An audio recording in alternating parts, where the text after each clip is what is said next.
आप सभी का स्वागत करते हैं भोजपुरी इंटरटेनमेंट के यूट्यूब चैनल पर।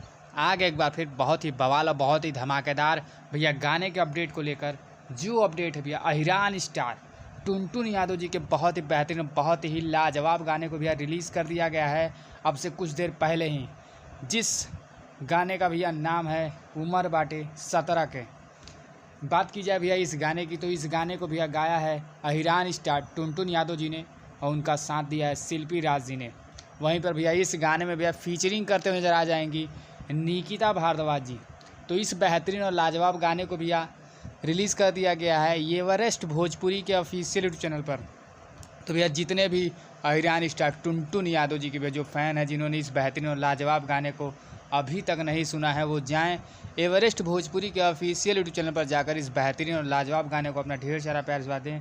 भैया गाने को भैया ढेर सारा शेयर करें क्योंकि गाना बहुत ही बेहतरीन बहुत ही लाजवाब बनाया गया है।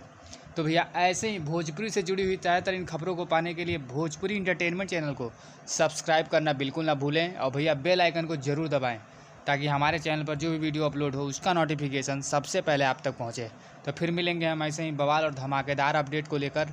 तब तक जय हिंद जय भोजपुरी।